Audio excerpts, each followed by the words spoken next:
היום במוסף הארץ, הקדמה של יובל סער, הצילום הדיגיטלי, ההצפה של דימויים ויזואליים מסביב, גרמו לנו להפסיק להדפיס תמונות.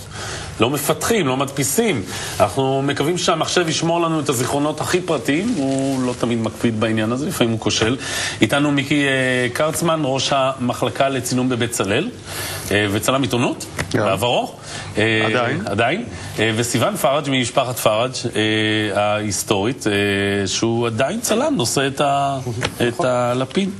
אני מניח שזו הייתה מכה כלכלית בשבילכם שכבר לא מפתחים תמונות, אבל אתה איכשהו מצליח להפיח רוח חיים בתמונה הלא טריוויאלית. מה שקרה, כל עולם הצילום בעולם שהשתנה מאוד מתחום חנויות צילום שנעלמו, כן, זה צורך היום ממש. אגב, יש לך דוגמה מספרית, כמה חנויות צילום היו ואינם? היו 900 עד לפני שנתיים, היום עומדים על 250. מדהים.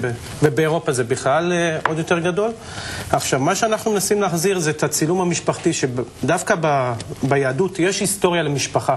זה מאוד מאוד חשוב היום לעשות מזכרת של כל המשפחה יהיו תמונות ושכולם יהיו מצולמים. אותם ימים שהמשפחה הייתה מתלבשת יפה בקרקוב והולכת לסטודיו של הצלם. אז היום הם מגיעים אלינו למושב בנווה ירק, שעשינו גם בכוונה, לקחנו מקום שהוא במושב, לא בחנות או משהו כזה, שמגיעים כל המשפחה. שיהיה טקס. טקס לבוא להצטלם. עכשיו הם יכולים לבוא להצטלם בצורה רשמית, או שהם מגיעים ואנחנו עושים חוויית צילום, שבאים עם התחביבים שלהם והכל, קופצים בסטודיו, משתוללים בסטודיו, במטרה ליצור סיפור שהוא חוויה של המשפחה, שהוא סיפור של המשפחה. אז זה שלך?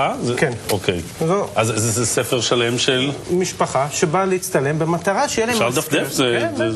אנחנו מורשים להיכנס ל... כן, כן, בהחלט. אוקיי. אז הם מקבלים סיפור של המשפחה, או שיש לך במקביל משפחה שרצתה לעשות כיף חיים משוגע יותר, שהם באים וקופצים בסטודיו ומשתוללים בסטודיו, או שהם יוצאים החוצה להצטלם באזור של המושב. יכול להיות, מיקי, שזו ריאקציה של הצילום הדיגיטלי, זה שכל אחד ככה מצלם את כולם. וזה גם חוזר לשחור לבן. כי יש את החזרה לשחור לבן, את החזרה לצילום המקצועי. יש עוד דבר אחד היום בצילומים משפחות, דווקא בגלל הפייסבוק והטוויטר, אנשים אוהבים לשתף את כל העניין של הצילום משפחתי.